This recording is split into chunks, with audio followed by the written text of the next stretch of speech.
Hi, it's Pete the Hipster King from the Hairy Game Lords, and this evening we have been playing this, Utopia from Gravity Games. What did we think? Stay tuned to find out.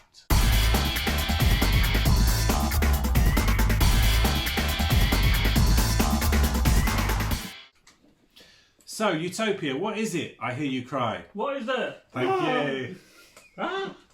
Utopia is, at its heart, is a worker placement game. Nice bit of engine building within it as well. Set in a kind of a huge expanse of space and time, and you are basically working towards recruiting historical and futuristic figures. So the historical figures did exist, the future figures may well exist, who knows, and you are going to recruit them to fly your chrono ships all over the known timeline, landing on time zones, taking resources, using those resources to either complete missions, recruit more pilots for your chrono ships, unlocking different types of chrono ship. You've got a cultural one, you've got politicians, you've got scientists, you've got explorers, and you've got military. So there are 5 different slots, 5 different workers to unlock. You start the game with 2, or you can unlock and recruit technologies which allow you to gain additional resources whenever anybody visits that specific time zone. Lots of other stuff the guys will talk about. I started playing this solo while I was isolating and got the COVID and all that. It's got a really nice solo mod in this game as well, with a lovely kind of a slight tweak on the rules in terms of it's not just playing a kind of pure robot AI. There is some nice elements to the way you have a number of different villains that you can pick to be the kind of chief pilot of one of those chrono ships that you're fighting against. And in essence, it's a race game to be the first to complete 3 of those missions. Definitely, when this comes out, check it out. It's a really, really nice mixture of mechanics and storytelling in there as well.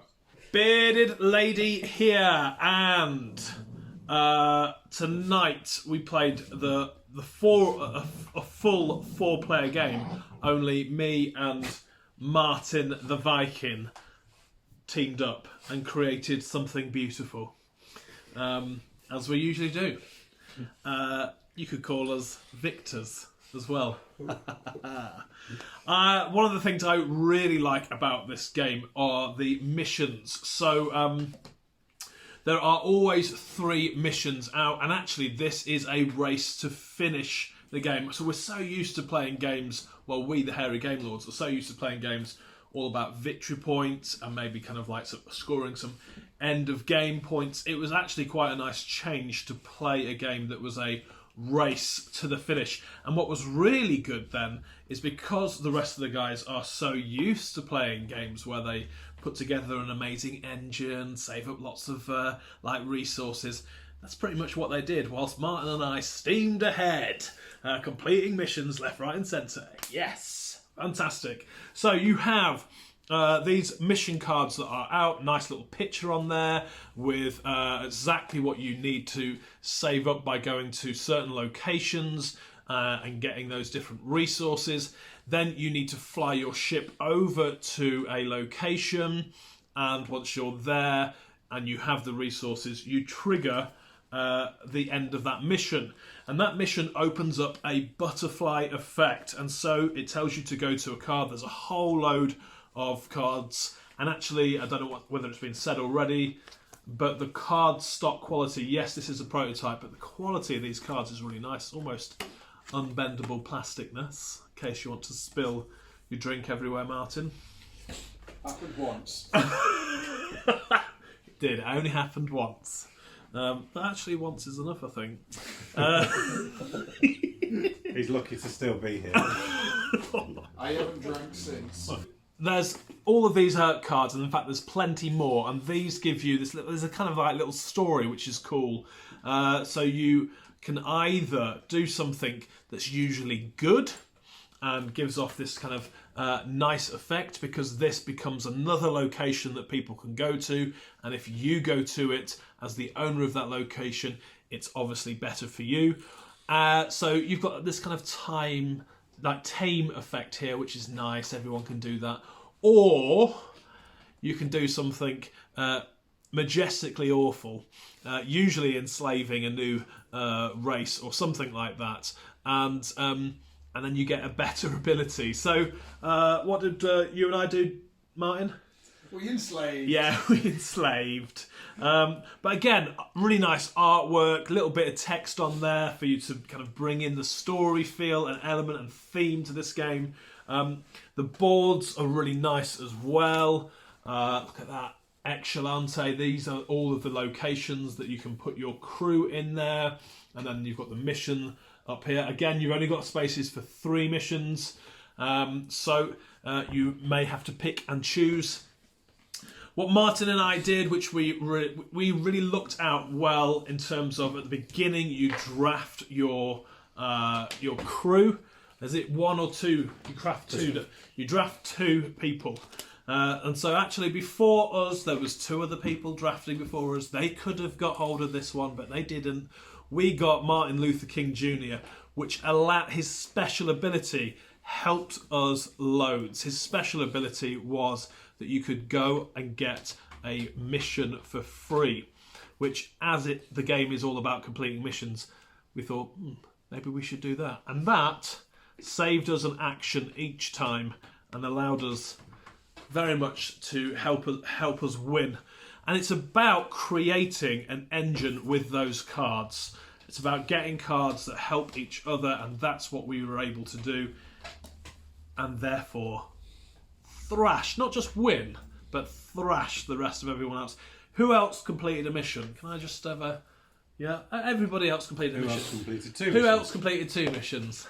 Oh, we completed 2, we completed 3, we win. Woohoo!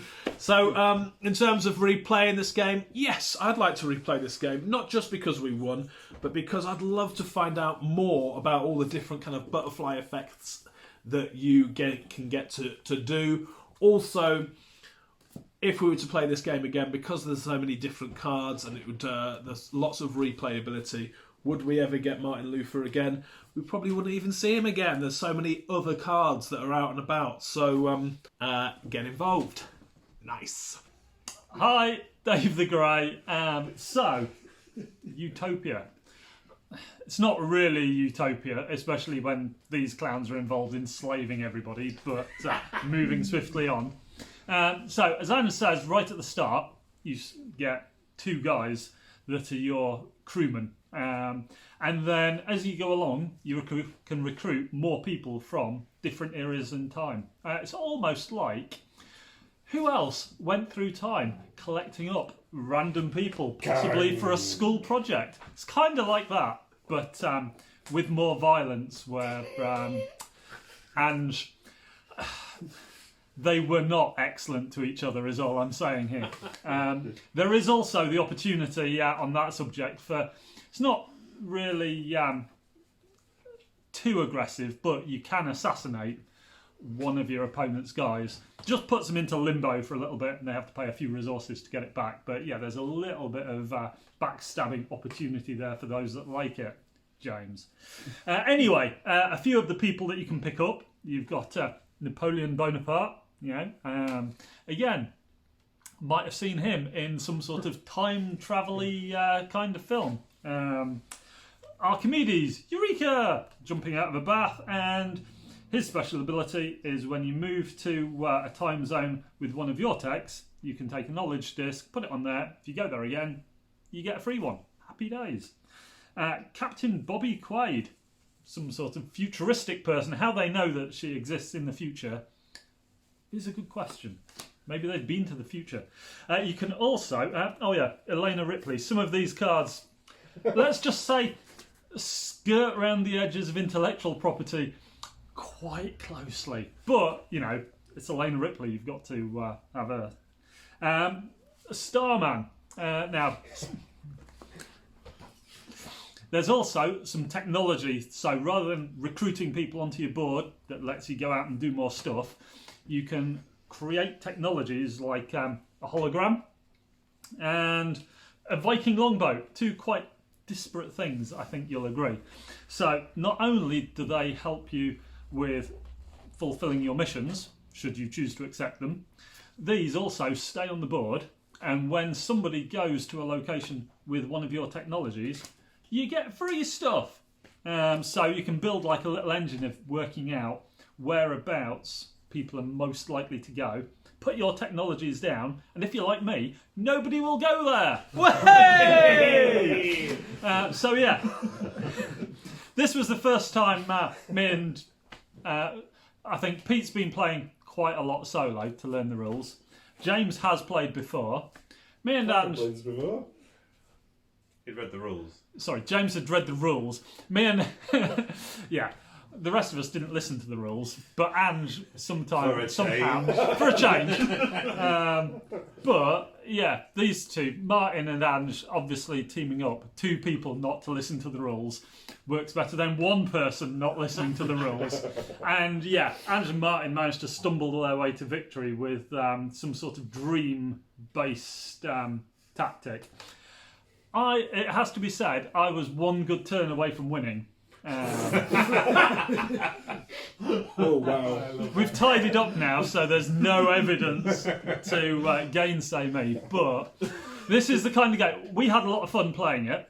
However, I think it is one of those games that if you get to know the cards, get to know the tactics, you probably can dive quite deeply into synchronicities and exactly how certain cards work off other cards. One of the cards that I picked to start with, Sun Tzu, sounded really cool, and you know, you've got to have him. He invented the art of war and everything. However, I think he was probably not a card to start with because he relied on going to one of the flipped up dual-sided butterfly effect cards, and we didn't have any to start with. So Ange was straight off into getting free missions, and I was there waiting for something to happen so I could use his special ability. Or that's the story of why I didn't win, and I'm sticking to it. Looks great. Some cool plastic minis, got to love it, give it a try, check it out, and check us out some of our previous ones because James is up next and he'll tell you all about how he tried. It was quite cute because even though Andrew was going to win next turn, James was still trying to like throw some tactics into the mix, which was just wildly entertaining. But yeah, over to James, who'll tell us all about how he lost. Slightly beardy James here. Yes, okay, I lost, and that's completely fine. In fact, 3 of us lost out of 5. So, yeah, Utopia was... it was quite a mountain to climb at the start. I glanced at the rule book. Dave said I read it, I tried, and like I struggled. It's not an easy rule book to understand. Pete took a couple of solo plays before he clicked with it, and he actually did a stellar job of teaching us the game, so well done. Tough to get into at first, and there's quite a lot of a lot of text, a lot of iconography, but actually by the end of it, and Dave said he was making fun of me, but at the same time I'm a learner, I'm here to learn, and even though I was facing defeat, I faced it boldly, ready to do better the next time. And I think the thing for me with this game was I looked at it and I saw engines. I could see if I did this, and if I set this up here, and if I get this and this working together, then I will generate huge amounts of resources. And I did. But by the time I'd done that, the game was over. So this is a race, and I'm not built for racing. I'm built for steamrolling the end. I'm not built for speed. I'm not built for speed. I am not a hurry-up person. I like a game like, for example, Venice, where you build and steamroll at the end. That is the way that I would like to play. If you like something which is tight, fast, with a lot of kind of a lot of need to watch what other people are doing, then you will probably like this kind of game. If you like something where you build a beautiful machine, then you might not like this because you won't be able to use that machine, and the game will be packed away whilst you are still thinking about what you could have done better. One of the things I really liked about this game was, and the guys have mentioned it before, when you actually manage to unlock one of your missions, and you, for example, build the giant wall, then you are given the choice, and there's so much flavour to the text, and like, okay, so it gives you a story of what happens, but then it goes like way off into crazy land. It's not just a kind of alternate history. They've absolutely gone for it in terms of like what could happen in this alternate reality, which is fun and cool. I'm not gonna lie, I've been looking through some of the solo cards, and they're like the villains. The villains are pretty cool. I like Uber Morlock. I just think that's a really funny thing. I think Leopold II, a little bit dark for my tastes. But otherwise, I really like how you've got this kind of wodge of solo challenges to fight against.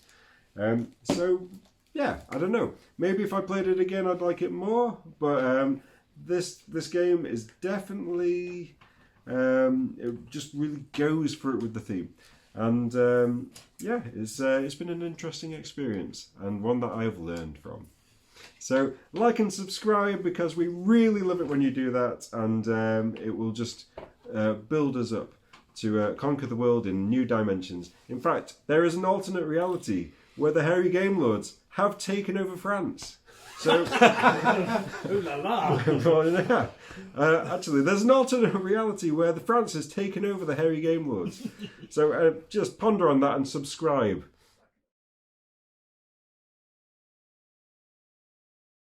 But not yours, Dave. Wasn't going to offer it. Too small.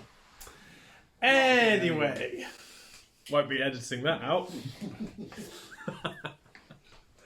Oh, Jesus is on this one. Look at this. Here he is. What's the other side? Fantastic.